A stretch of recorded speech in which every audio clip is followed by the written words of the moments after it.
Karen Reed never imagined her name would be splashed across headlines as a murder suspect, but when Officer John Matthews turned up dead behind a snow-covered bar, she became the center of a chilling conspiracy where nothing was as it seemed. When Officer John Matthews's lifeless body was found behind Murphy's Pub, a dimly lit bar tucked away in a quiet Middleton neighborhood, panic rippled through the local police force. Snow covered most of the ground except for a disturbing streak of red, a trail that investigators believed came from a vehicle's shattered taillight. Within hours, attention focused on Karen Reed, a respected financial analyst known for her meticulous behavior and calm lifestyle. The reason for the suspicion was brutally straightforward: a visible crack on her SUV's rear light, traces of red paint at the scene matching her vehicle, and rumors of a secret romantic involvement linking her to Matthews. Detectives pieced together a story suggesting Karen had driven to the pub late at night, reversed aggressively during a heated confrontation, and struck Matthews before leaving him exposed to the freezing January air. The public, hungry for answers following the shocking death of a local hero, quickly formed opinions. Karen's photo splashed across news screens as the unexpected suspect, while reporters hinted at jealousy, betrayal, and a late-night argument turned deadly. Social media users dissected every detail of her personal life and questioned why she hadn't immediately contacted authorities when news of Matthews' death broke. But beneath the surface of this seemingly straightforward case, things did not add up. Karen denied ever going near Murphy's Pub that night, and her neighbors claimed to have seen her car parked in her driveway well past midnight. Inconsistent mobile phone location data raised further doubts about the timeline presented by investigators. Adding to the confusion, early news reports mentioned surveillance footage from a nearby building that captured an unknown figure near Matthews shortly before his death, footage that mysteriously disappeared from public release. While the police worked swiftly to close in on Karen, whispers began to spread that she was being framed. Some locals pointed fingers at the police department itself, questioning whether someone inside wanted to direct attention away from bigger secrets. Karen's arrest came less than 48 hours after the discovery of Matthews's body, leaving many to wonder whether justice was being served or manufactured.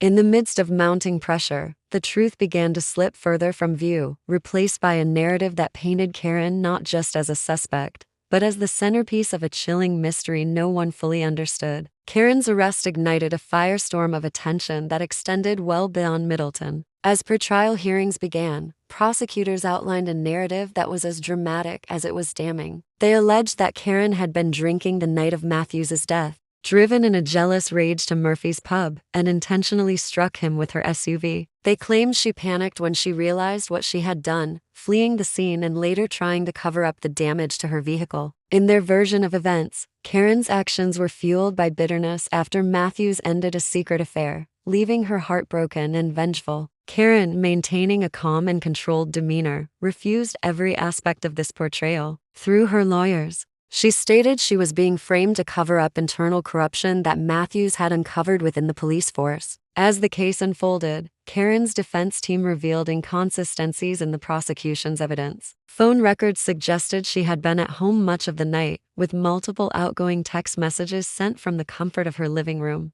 3 of her neighbors signed statements confirming they saw her car in her driveway around the estimated time Matthews was killed. Moreover, a forensic specialist hired by the defense testified that the red paint chips found near Matthews's body did not exactly match Karen's SUV color code. These findings carved doubt into the prosecution's version of events. The media, hungry for every twist, turned Karen's ordeal into a riveting true crime phenomenon. Daily headlines ranged from portraying her as a cold-blooded killer to a helpless pawn trapped in a much larger conspiracy. Online commenters split into 2 camps: those convinced Karen masterminded a calculated murder and those who believed she was being framed by members of the very department investigating her. Karen's supporters discovered troubling rumors that Matthews had been preparing to go public with documents naming fellow officers involved in money laundering. Then came a major breakthrough. Security footage from a nearby convenience store showed another vehicle idling near the pub shortly after Matthews was believed to have been killed. A dark, unmarked police vehicle not mentioned in any official reports. Though blurry and hard to identify, the footage left viewers unnerved. Why had investigators not disclosed its existence? Why was this critical footage never included in the case files?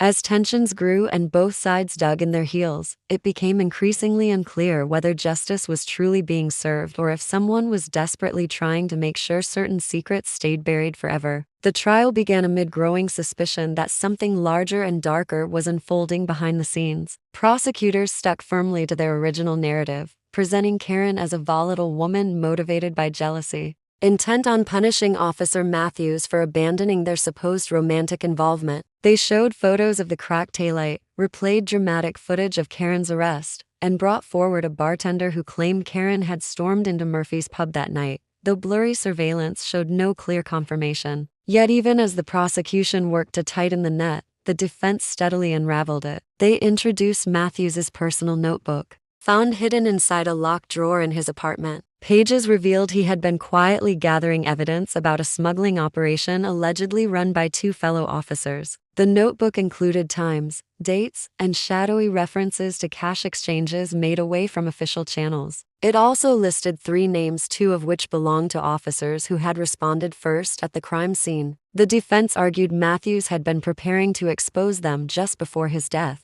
making it likely someone inside the department wanted him silenced. In a calculated shift, Karen's lawyers claimed that not only was she innocent, but she had unknowingly become a scapegoat for a highly coordinated cover-up. Forensic experts testified that the pattern of injuries on Matthews' body was inconsistent with a typical vehicle strike or hit and run, suggesting instead blunt force trauma inflicted prior to being placed in the alley. Additionally, photographs taken by a crime scene technician but never submitted into evidence resurfaced, showing tire marks from a different make of vehicle heavy-duty treads used by police cruisers. Whispers about lies and betrayal reached the jurors as media outlets covered the case obsessively. Bloggers and online detectives pointed out strange issues, missing evidence, witnesses changing their stories, and computer files edited after Karen was arrested. The public quickly began to doubt that the police investigation was honest. Outside the courthouse, some people held signs asking for the truth, while others believed Karen was pretending to be innocent to avoid punishment. As the trial continued, the prosecution seemed less organized. 2 important witnesses never showed up, and another admitted he was pressured to say he saw Karen at the crime scene. Even though the judge allowed the trial to go on, many people felt the entire case was changing direction. With every new piece of information, it looked more like John Matthews' death wasn't caused by a private fight, but something much more serious. The pressure grew as Karen's lawyers exposed more problems in the police report. The court felt more like a performance than a search for truth. Suddenly, a new witness, Raymond Brooks, came forward claiming he saw Karen's SUV near the alley on the night of the murder. The prosecutors said this proved she was guilty, but online researchers soon found that Brooks had a criminal past and once worked with one of the officers involved in the case. His sudden appearance raised concerns that his testimony was fake. Karen's defense then shared their own timeline created using phone data, traffic cameras, and records from Karen's smart home. They claimed her car was parked at her house at the same time Brooks said he saw it near the pub. Also, GPS data from Matthews' watch showed he was already injured 40 minutes before Karen supposedly arrived. This made it look like the police changed the official timeline to make Karen look guilty. The judge ordered the state to start reviewing the police department after hearing these claims. Meanwhile, social media exploded with support for Karen. Prosecutors tried to win people back by using emotional evidence, like graphic photos and claims that Karen once threatened Matthews, but it wasn't enough. Things got worse when investigators trying to look at Matthews' work files found his computer had been wiped clean just 2 days after Karen's arrest. The deletion happened using a police system login, suggesting someone inside tried to hide what he was working on. It was becoming clear to many that Karen might have been used as a distraction in a bigger cover-up.